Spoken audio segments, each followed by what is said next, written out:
سنتوں سے بیزاری. ایک آدمی حدیث پیش کر رہا ہے، دوسرا آدمی وہیں پر اماموں کے اقوال پیش کر رہا ہے. کوئی بھی بات کہنے کے لیے کہی جائے، کتنی بھی حدیثیں پیش کی جائیں، لوگ عمل کرنے کے لیے تیاری نہیں ہوتے. حدیثوں سے، سنتوں سے مسلمان بہت زیادہ دور ہوتے جا رہے ہیں. بات بات پر جھگڑے، بات بات پر بحثوں اور مباحثے کرتے ہیں. آئیے ہم اور آپ دیکھیں کہ صحابہ کرام کے اندر اتباع رسول کا کس قدر جذبہ تھا. حضرت جابر بن عبداللہ رضی اللہ تعالیٰ عنہ حدیث کے راوی ہیں، ابو داؤد کتاب الصلاۃ کی روایت ہے. ایک مرتبہ اللہ کے نبی صلی اللہ علیہ وسلم خطبہ دے رہے تھے، اور خطبہ دیتے سمے آپ نے فرمایا اجلسو، بیٹھ جاؤ. یہ آواز حضرت عبداللہ بن مسعود رضی اللہ تعالیٰ عنہ کے کانوں میں پڑی، اور وہ مسجد آ رہے تھے. اللہ کے نبی نے مسجد کے اندر کسی سے کہا کہ بیٹھ جاؤ. یہ آواز حضرت عبداللہ بن مسعود رضی اللہ تعالیٰ عنہ کے کانوں میں ٹکرائی، وہ راستے میں بیٹھ گئے.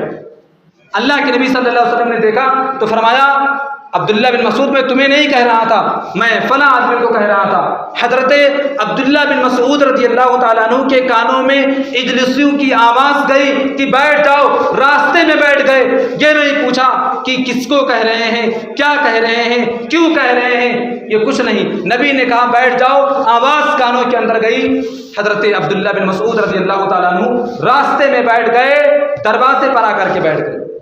ہمارے اندر ہے وہ جذبہ اتباع رسول کا. رمضان کے مہینے میں نمازیں ادا کرنے آتے ہیں چھوڑ چھوڑ کے، پورا مہینہ 11 مہینہ لوگ غائب رہتے ہیں. اس کے بعد یہ رونا کہ ہم پر ظلم و ستم ڈھائے جا رہے ہیں. یو پی کے اندر مسلمانوں میں بہت زیادہ دہشت ہے. ارے کیوں نہ ہو، حدیثوں سے دوری، قرآن کریم سے دوری، توحید میں خرابی. ستائے نہ جاؤ، مارے نہ جاؤ تو کیا ہوگا. اتباع رسول کا ایک اور مظہر آپ دیکھیں.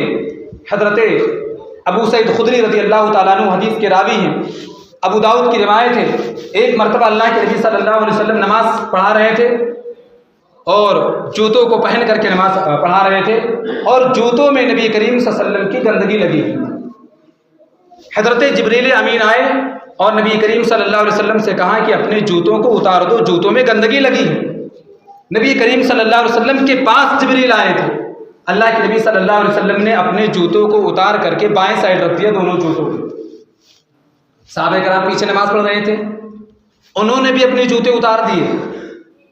جب اللہ کے نبی صلی اللہ علیہ وسلم نماز پڑھ کر کے فارغ ہوئے تو پوچھا کہ آپ لوگوں نے اپنے جوتے کیوں اتار دیے؟ صحابہ کرام نے بڑا پیارا جواب دیا. انہوں نے کہا رأیناک القیت نعلیک فالقینا نعالنا. اے ہمارے نبی، ہم نے آپ کو جوتے اتارتے ہوئے دیکھا، ہم نے بھی جوتے اتار دیے. اللہ کے نبی صلی اللہ علیہ وسلم نے فرمایا ارے میرے جوتوں میں گندگی لگی ہوئی تھی، اس لیے میں نے اپنے جوتوں کو اتارا تھا. جبریل امین آئے تھے. اس کے بعد اللہ کے نبی صلی اللہ علیہ وسلم نے فرمایا کہ اگر تم میں سے کوئی بھی آدمی چپلوں کو یا جوتوں کو پہن کر کے آئے اور اس میں گندگی لگی ہو تو اس کو صاف کر لے یا زمین پہ اس کو رگڑ لے. پتہ یہ چلا کہ جوتوں کو پہن کر کے نماز پڑھ سکتے ہیں. بعض علماء نے جوتوں کو پہن کر کے نماز پڑھنے کو مستحب قرار دیا ہے. صلاۃ جنازہ میں آپ دیکھیں لوگ بہت مایوب سمجھتے ہیں، یہ غلط بات ہے. اس پر اگر بحث کی جائے تو بات کہیں اور چلی جائے گی. سامعین، کہنے کا مقصد یہ تھا کہ اللہ کے نبی صلی اللہ علیہ وسلم کے جوتوں میں گندگی لگی تھی. اللہ کے نبی نے جوتوں کو اتارا، صحابہ کرام نے جوتوں کو اتارتے ہوئے دیکھا، انہوں نے بھی جوتے اتار دیے. نبی نے پوچھا کیوں اتار دیے؟ انہوں نے کہا رأیناک القیت نعلیک فالقینا نعالنا. اے ہمارے نبی، ہم نے آپ کو جوتے اتارتے ہوئے دیکھا، ہم نے بھی جوتے اتار دیے. یہ نہیں سوچا کہ نبی جوتا کیوں اتار رہے ہیں، کیا وجہ ہے. نبی نے کیا سو ہم نے بھی کیا. آج ہمارے اندر یہ جذبہ ہے. رمضان کے بعد کتنے لوگ مساجد کے اندر آنے کے لیے تیار ہیں.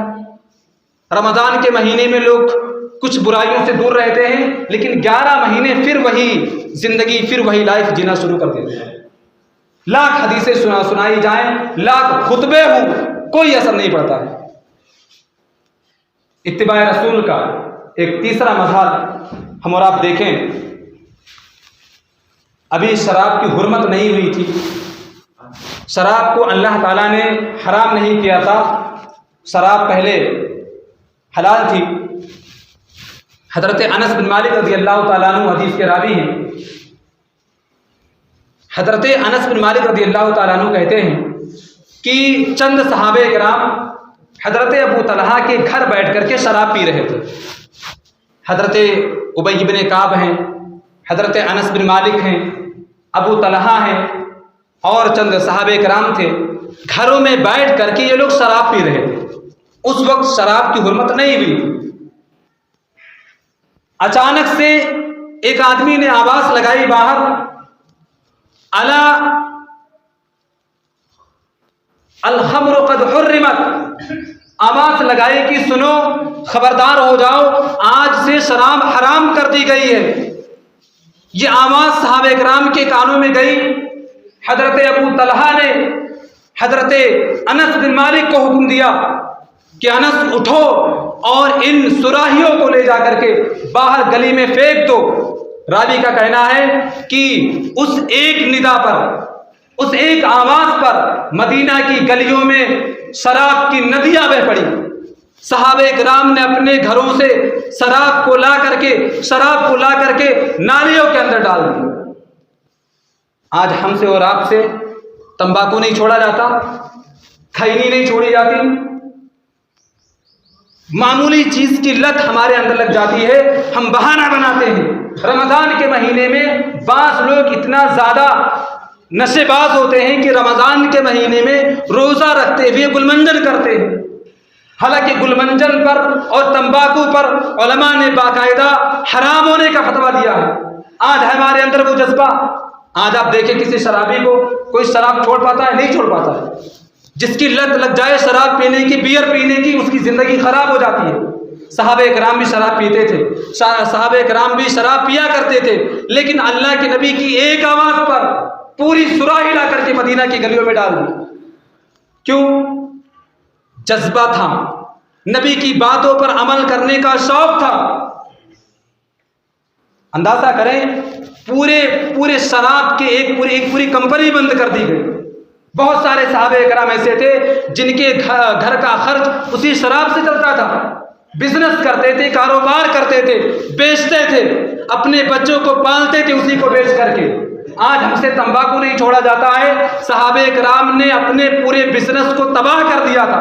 نبی کے ایک حکم پر، نبی کے ایک اشارے پر اللہ کے نبی صلی اللہ علیہ وسلم نے ایک آواز لگوائی تھی کہ جا کر کے کہہ دو کہ آج سے شراب حرام کر دی گئی ہے.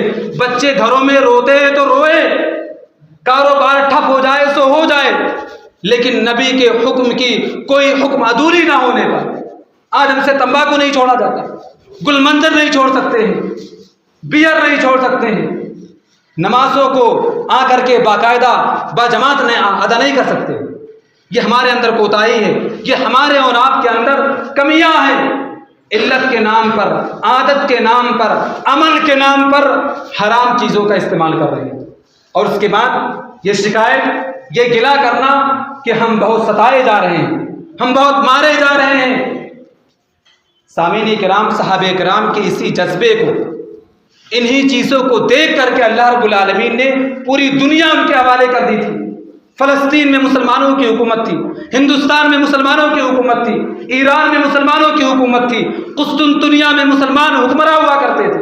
اور آج آپ دیکھیں 58 ممالک ہونے کے باوجود مسلمانوں کی کوئی حیثیت نہیں، کوئی وقات نہیں.